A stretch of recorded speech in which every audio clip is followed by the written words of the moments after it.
Thinking about setting up an Airbnb in Big Bear Lake, whether you're after a strong investment property or just want a second home to pay for itself, there's going to be some major do's and don'ts you guys really need to know first. I'm Brad King, a local real estate expert here in Big Bear Lake. I help buyers like you set up short-term rentals that guests love that can actually cash flow.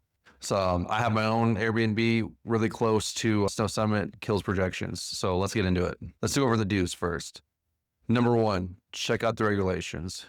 Big Bear Lake has its own short-term rental rules and they're pretty strict. San Bernardino County has separate rules too. They're a little more lenient compared to Bear Lake, but you're going to need a permit for both of them. You're going to have to follow occupancy and parking limits, and they vary depending on where you're at. Big Bear Lake is very different on occupancy compared to Big Bear City in the county. So bottom line is, don't buy anything until you know it qualifies. Number two, pick your location wisely. Lake views are great, but they aren't everything. Being close to the ski resorts, the village, or hiking trails, that's what can get you year-round bookings.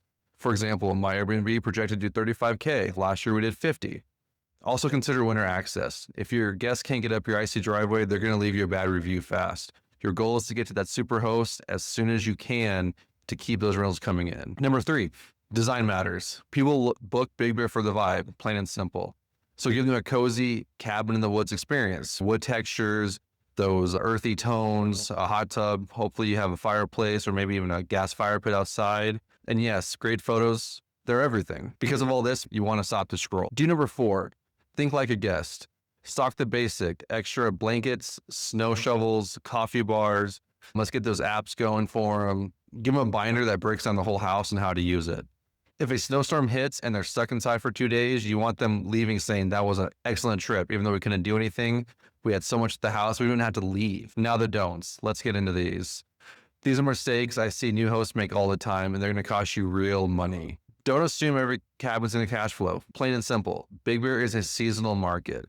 Summer and winter do great, but spring and fall can slow down, so you're going to need help setting that cabin up to try to get those numbers up. Always run the numbers with real booking data. I can help you get that. Throw away the old COVID numbers. Let's get something that's more concrete in today's world. Don't ignore the snow prep. If your driveway isn't plowed, guests might not even make it to the front door. We don't want your guests pulling up into the house at 3 a.m, having to shovel a spot to get in. So we're going to set you up with someone that can clear the driveway every time it snows a few inches. And that way you have no bad reviews coming from that. Also, don't go cheap on the essentials. Scratchy towels, old pillows, broken toasters. You want to feel like you would want to stay there. Do not get that 3-star review because you didn't have hands that they could cook with. Spend the money once and keep it up to date. And finally, don't feel like you have to manage it all remotely. I'm going to help you guys set up a local cleaner, handyman on call. Worst comes to worst, if you want a property manager, we'll get you that way too. The furnace will go out one night. It's happened to me. I've had to send people over, and you don't want to have to drive up midnight to try to fix someone's heater, especially if you're on vacation, you're not even in town. You're not even in California. What are you going to do? So should you set up an Airbnb in Big Bear Lake? Absolutely. I've always been an advocate of it. Even though people say it's saturated, if you do it right, you can do a great job. If you're just getting started and you help find the right property or want to run some income projections on it before you buy, shoot me a message. I help investors every day like you. I'd love to help you guys too.